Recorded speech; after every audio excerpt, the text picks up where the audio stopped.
The New York Knicks wrap up a tough loss at home, losing to the defending champions, Cleveland Cavaliers, 126-94, absolute blowout. Let's talk about all the good things that happened that game. Now let's talk about all the bad things that happened that game. The refs, no Rose, no backup point guard, no movement, no closeout, no defense on Kevin Love, no defensive rotation, too much defensive rotation, no ball movement, fluidity, nope. No pace, they looked like they were scared, and what the hell was up with these rotations? Let's take it to the round table. Anthony for three. I think we see Willis coming out. Won the NBA championship. Have the first pick in the 1985 NBA college draft. Reggie Miller is tied the game. Are your world champions. New York Knicks select Kristaps Porzingis.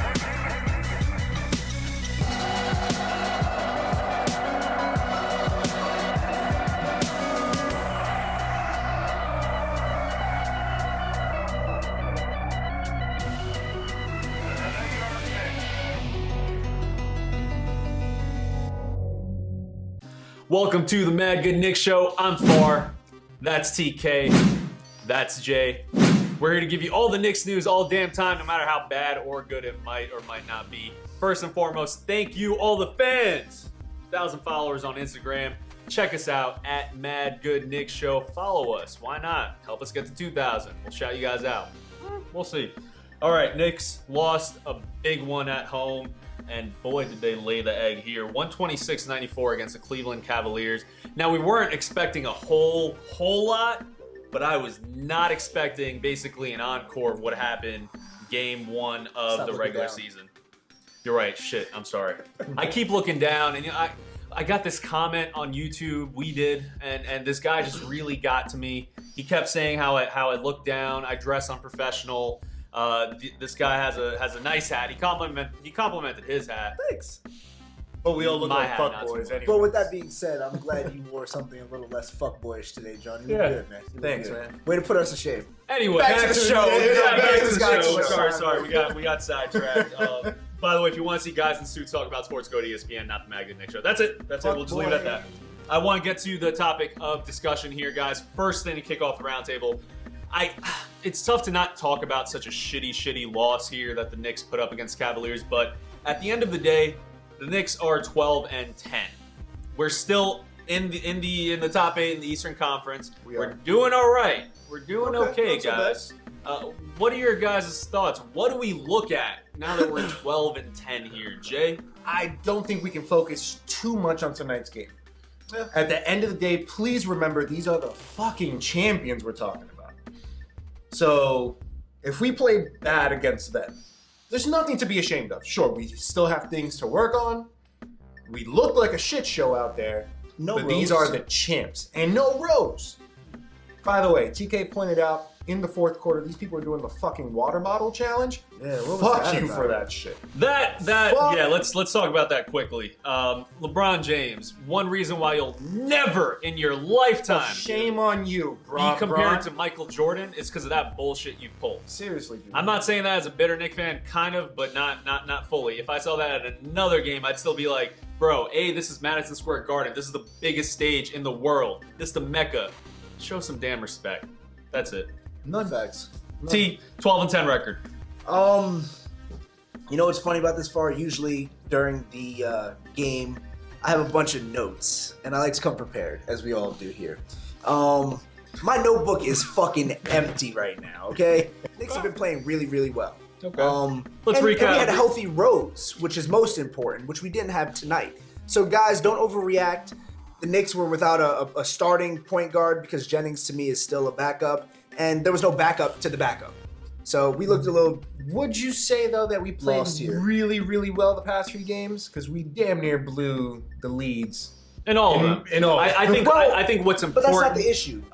I think what's important to look at right now is the fact that this team was building chemistry. Right. And It's the chemistry. Yeah, I agree with that. That's what I'm saying. one little element was pulled out, albeit a big element, in Derrick Rose, and all of a sudden shit hits the fan. Well, I did say this a couple episodes ago with my boy Steph on the wild card that Derrick Rose has been the go-to guy for bailing out the offense. I think he's been the MVP of the Knicks so far. I wouldn't go that far, but I can see that make a case for that, for sure. But like, when the shot clock's running down, that offense is looking stagnant, D Rose can get to the paint whenever the fuck he wants. So I think we're missing that bailout guy tonight. So panic button or not? Oh, no way. No way. No way. What are we, top All right, four? so Top therefore, Knicks fans, I want you guys to listen closely. We're 12-10. Things could be a lot worse. We're heading to the West Coast. That's going to be a little bit tough. However, we've got a couple easier games coming up. Minus the Golden State Warriors, everyone else is non-playoff team under 500 most likely. All right, next question here on the roundtable, guys. Let's specifically talk about Derrick Rose and what he means to the team. I said my opinion. I think he is the clear-cut MVP of this team. Case in point, losing 126-94, and it wasn't even remotely anything. There wasn't anything remotely good to talk about this, and that was because Derrick Rose wasn't there. TK, let me start with you here. I'm going to go off emotion and just say that Derrick Rose has been the leader at point guard that we've all been waiting for. He doesn't say much, but he doesn't need to. His play speaks for itself.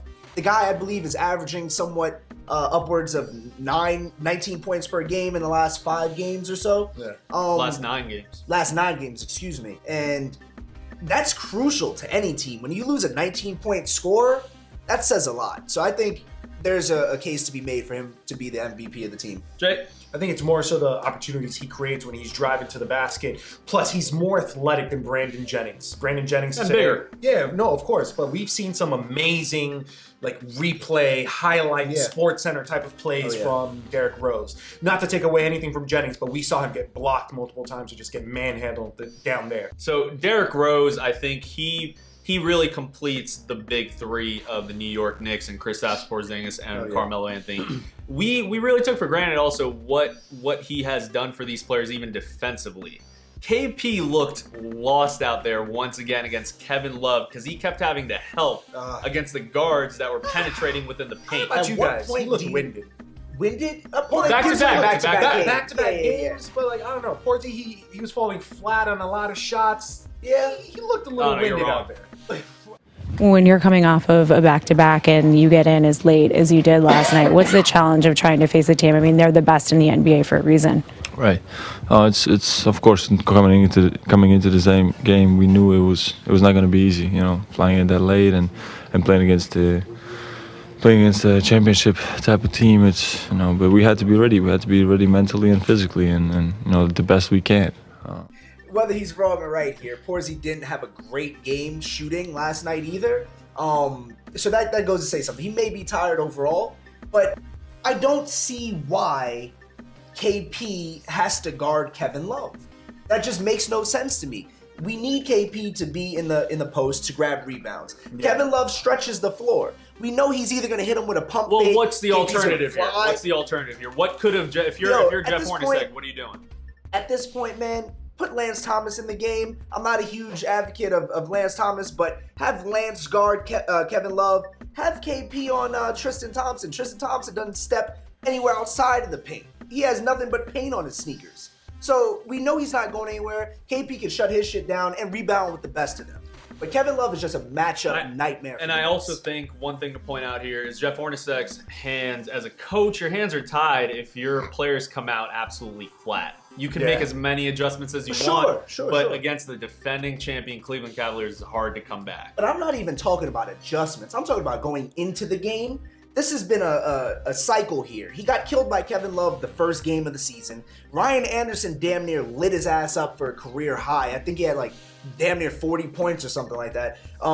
There's been several stretch fours that shouldn't be able to compete. Paul Millsap of the Atlanta Hawks busted KP's ass. KP cannot guard stretch fours. It just doesn't work. Isn't it a little bit ironic, essentially, him being a stretch four himself? He can't defend what he plays. I think it's the second year. I think it's the second year. and I think that we need to wait and see. Yeah, but it's more like if I look in the mirror and I know I'm the type of dude that's going to do something, and I'm playing let's not. myself. But at the same time, let's not take anything away from Kevin Love. No, we're not. We're not He's a taking great away player, anything from Kevin but Love. everyone's a great player when there's no defender in front of them. I mean, come on.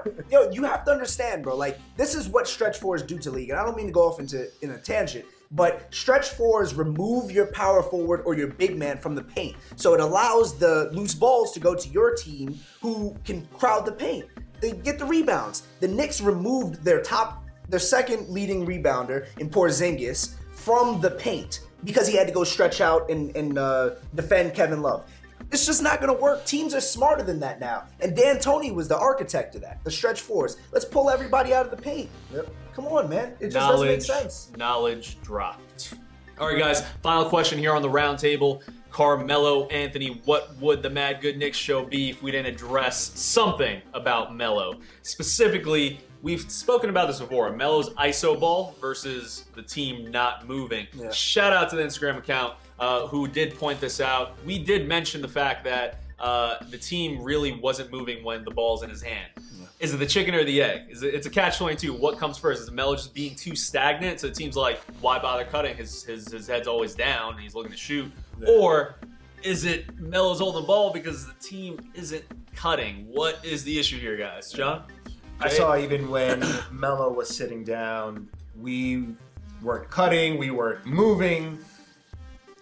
What the fuck you got two legs for out there? I know you're a ball player, like, dude, like, cut. Like, and we're telegraphing everything we do, too. Mm-hmm. There's some ridiculous passes that I feel like a fifth grader could have picked off because they would have seen that already coming their way.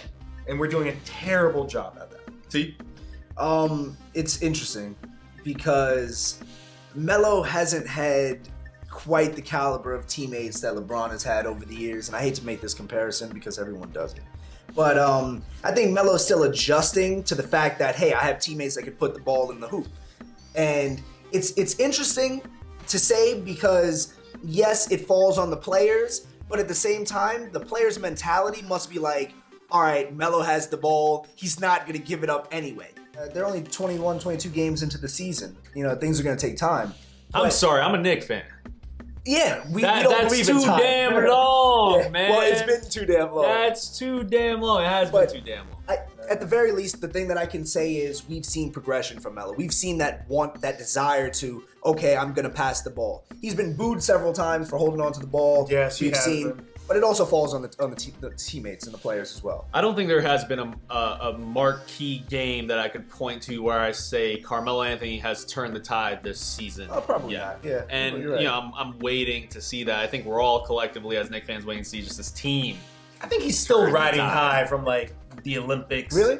Yeah. And the 2 game winners. And just the fact that he's in New York and he's a businessman above all. So you think his mind is elsewhere other than basketball? At times, yeah. If you look at his body language out there in the game, like, I don't know what it is about it that he doesn't look like he's I don't like the 100% smiling. focused. I don't like the smiling Yeah, at all. what the fuck are you smiling for? Smiling. And like, I understand you want to be a good dude and you want to be what up, buddy to your teammates, but I cannot stand it when you're getting blown the fuck out by 30 points. You look like this. Can't smile. You look like this. Melo, please stop smiling. The only reason why I don't look have such a stupid problem just with that is because the other game where he was like, 1 for 32 and he just kept shooting, he had a smile on his face after he shot an air ball.